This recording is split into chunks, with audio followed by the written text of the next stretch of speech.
जय हिंद फ्रेंड्स, कैसे हैं आप सब। आशा करती हूँ आप अच्छे होंगे और स्वस्थ होंगे। आज हम लोग जानेंगे सबसे अलग तथ्य। अलग तथ्य मतलब आप थंबनेल में तो जान ही गए होंगे कि पढ़ ही लिया होगा 1857 की क्रांति। पर आमतौर पर हम लोग वो 1857 की क्रांति के बारे में जो सब लोग बताते हैं वो नहीं जानेंगे। हम लोग कुछ अलग जानेंगे। हम लोग कुछ ऐसा जानेंगे जिसके वजह से आप जो मेरा वीडियो देख रहे हो, आपको भी मतलब आपका जो समय यूज हो रहा है उस समय को आप एक महत्व दो। और मुझे लगता है कि आप जो मुझे समय दे रहे हो वो आपका ख़राब नहीं जाएगा। और आशा करती हूँ कि मेरी दी हुई जानकारी आपको अच्छी लगे। तो चलते हैं अपने वीडियो की तरफ। तो दोस्तों, अब हम सबसे पहले बात आते हैं कॉमन कि अंग्रेज़ कौन थे। सबसे पहले बताते हैं अंग्रेज़ क्या थे। अंग्रेज़ एक ऐसा नाम है जो भारतीयों ने रखा। अंग्रेज़ और फिरंगी फ़ारसी भाषा का है, मगर ये हम लोग एक आम तौर पे जो एब्यूज़ करते हैं लोगों को, वो इनको भी ऐसे एब्यूज़ कर दिया फिरंगी कह के। तो आखिर इनके लिए ये शब्द क्यों निकाल दिया? क्योंकि अंग्रेज़ों ने इतना शोषण ही भारत में किया, आर्थिक दोहन और प्राकृतिक दोहन इतना किया कि यहाँ की जो जनता थी, यहाँ के जो किसान थे, लगभग 3 लाख से ज़्यादा किसान तो भूख के मारे बंगाल में मर गए जब वहाँ पे सूखा पड़ा था। तो इस तरीके से सबसे शुरुआत तो अंग्रेज़ों ने बंगाल से ही की थी। बाद में ये अवध आए, और जब अवध आए तभी तो विद्रोह हुआ, क्योंकि बंगाल में सहन हो गया मगर विद्रोह अवध में सहन नहीं हो पाया। तो कई कारण रहे 1857 की क्रांति के। ज़रूरी नहीं है कि कारण एक वही था कि कारतूस में गाय और सूअर की चर्बी लगी हो। कारण कोई तुरंत में कारण नहीं बन जाते हैं, समय लगता है हर चीज़ में।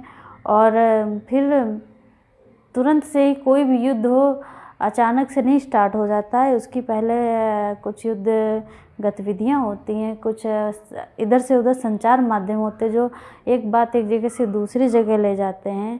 कई शाखाओं में बात बटी होती हैं, जिसमें से कि संचार व्यवस्था कैसी थी, कैसे युद्ध हो गया, और अंग्रेज़ों के समय पे एक दूसरे से कम्युनिकेशन कैसे हुई, और बात यहाँ से वहाँ कैसे पहुँच गई, और आम जनजीवन पर कैसा फ़र्क पड़ा, वहाँ का तब रहन सहन कैसा हुआ होगा, उस समय का कैसा जीवन व्यतीत किया होगा सबने। तो ये सब बात में हम लोग बात करेंगे। हम वो बात नहीं करेंगे जो हर एक कोई बात करता है। तो सबसे पहले हम आते हैं 1801 में। 1801 में क्या हुआ? सबसे मेन काम 1801 में हो गया, जिसकी वजह से ये एक नया विद्रोह बन गया। तो ये क्रांति नहीं, ये एक विद्रोह था इसीलिए सफल हुआ। अगर क्रांति होती तो सफल ही हो जाती। ऐसा मैं क्यों कह रही हूँ आप आगे समझ सकते हैं। तो 1801 में जब लॉर्ड वेलेस्ली ने सहायक संधि अवध पे थोपी, तो इससे क्या हुआ कि सहायक संधि से जो अवध के नवाब थे, नवाब वाजिद अली शाह ने फिर उसे अपनी सैनिक टुकड़ियाँ मजबूरन हटानी पड़ी सहायक संधि के तहत, और जो भी आर्थिक गतिविधियाँ थी वो अंग्रेज़ों के हाथ में कर दी गई।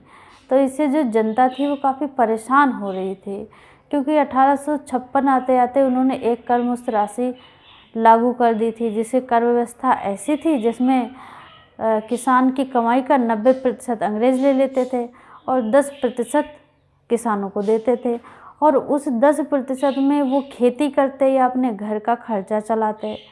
क्योंकि आम जनजीवन में आम आदमी क्या करता है कि जो खेती से आया या कमाया उससे अपना पेट भी पालना है, अपने सांस्कृतिक कार्यक्रम, शादी विवाह हुआ, हर चीज़ उसे देखना पड़ता था। तो उस समय भी कुछ ऐसी ही व्यवस्थाएं रही होंगी। तो क्या आप 100 रुपये में 10 रुपये में काम चला लेंगे? कोई आपसे 90 रुपये बिना मेहनत करे ले जाए और आप अपना परिवार, घर, हर चीज़ देख लेंगे? नहीं देख सकते ना। तो उस समय भी कुछ ऐसी ही व्यवस्थाएं थीं। इसी वजह से उस समय के जो किसान थे वो नवाब से भी नाराज़ हो गए थे। वहाँ की जनता फिर नवाब से भी नाराज़ हुई, और नवाब से नाराज़ होने का फ़ायदा अंग्रेज़ों ने उठा लिया। इसी चलते 1857 में नवाब को निष्कासित कर दिया गया, देश से निकाला दे दिया गया। क्यों? क्योंकि अच्छा शासन नहीं कर सक रहे थे, जनता को खुश नहीं रख रहे थे। ये अंग्रेज़ों का बहाना मिल गया और कलकत्ता निष्कासित कर दिया गया। जबकि मिर्ज़ा गालिब ने लिखा है कि नवाब आलम चले गए तो ऐसा लग रहा है जैसे शहरों में सन्नाटा पड़ा है और हर घर में मातम छाया हुआ है। तो सोचिए उस समय की क्या व्यवस्था रही होगी कि जब ये हाल हो रहे थे। अब 1857 10 मई एक ऐसी तारीख है, दोपहर में विद्रोह हो गया। विद्रोह तो स्टेप बाय स्टेप फैलता गया कि पहले मेरठ में हुआ, फिर दिल्ली में हुआ, इस तरह से छुटपुट इधर उधर मतलब होता गया। वो तो आप हर जगह पढ़े होंगे बुक्स में या कहीं सुने होंगे, कौन कौन किसने भाग लिया। मगर कभी सोचा है कि ये विद्रोह जब अंग्रेज़ों के कंट्रोल में सेना रहती थी तब ये सैनिक विद्रोह कैसे हो गया? क्या तुरंत उपज हो गई? नहीं ना, तुरंत उपज नहीं हो सकती है, तुरंत उपज हो ही नहीं सकती। इसलिए नहीं हो सकती क्योंकि सैनिकों अंग्रेज़ों की एक गलती रही, सबसे बड़ी गलती तो उन्होंने एक करमुक्त लगान जो लगाई थी। दूसरी आप गलती कह सकते हो या खुशनसीबी भारतीयों की कि अंग्रेज़ अपनी जो अंग्रेज़ी सेना थी उसको अलग रखते थे और हिंदी जो सेना थी वो भारतीय सेना अलग। उसमें कई जातियाँ मतलब उच्च निम्न ब्राह्मण मुस्लिम सिख सभी धर्मों के लोग एक ही बैरक में रहते थे।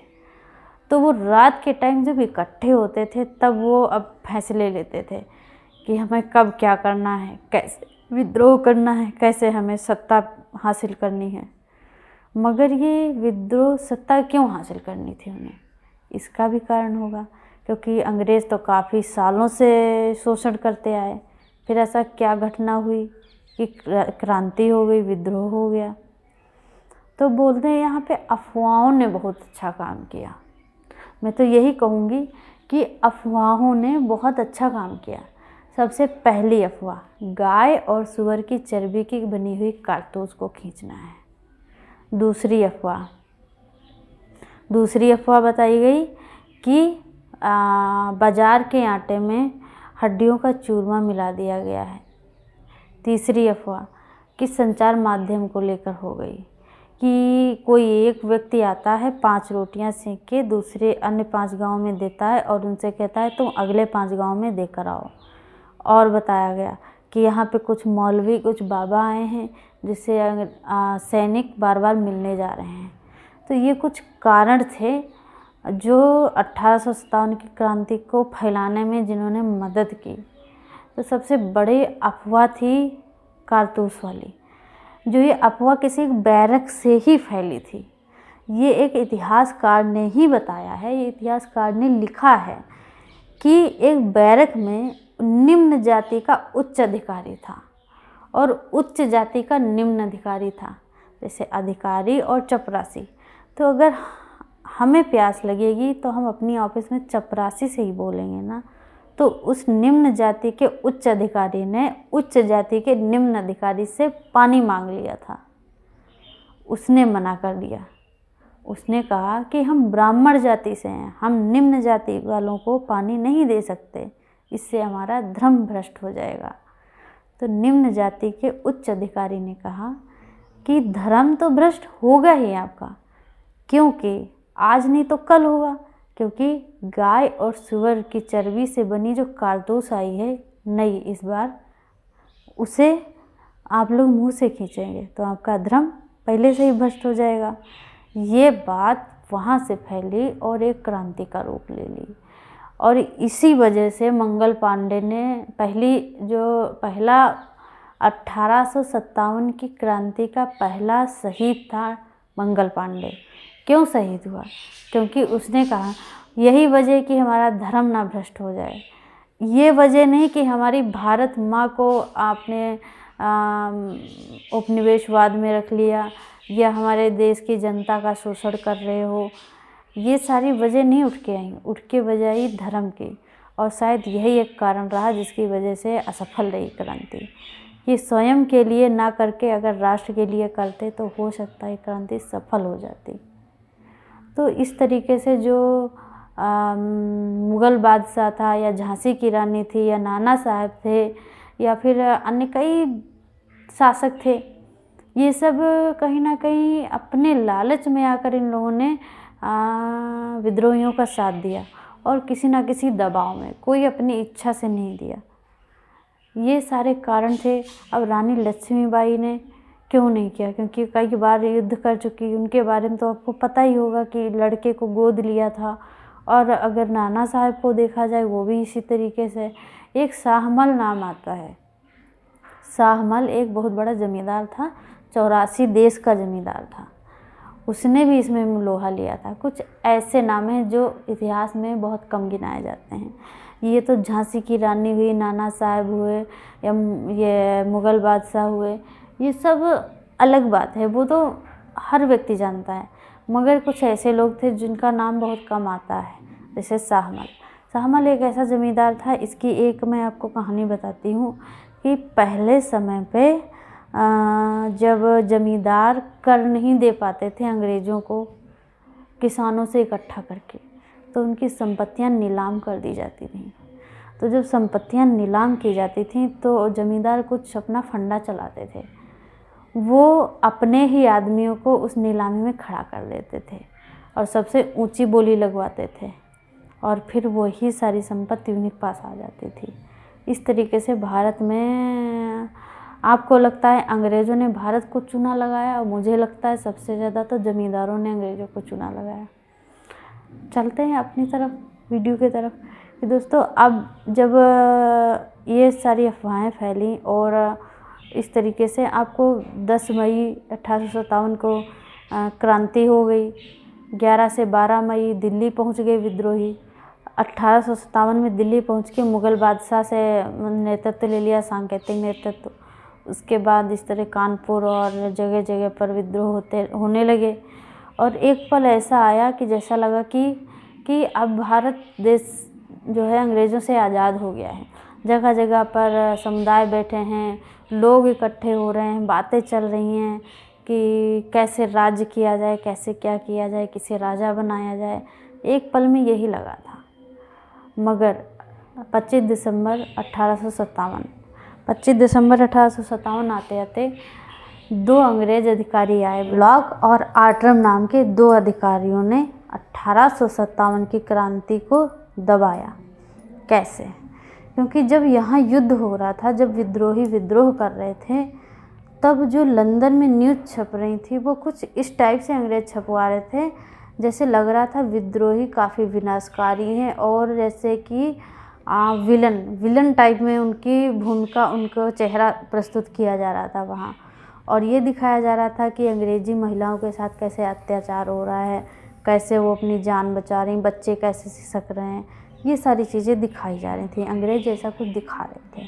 तो फिर फ्रेंड्स, ये सारी बातें जब अंग्रेज़ी लोग, जब ब्रिटेन के लोग देखे तो वहाँ के शासन भी बोला कि हाँ चलो विद्रोह को रोका जाए।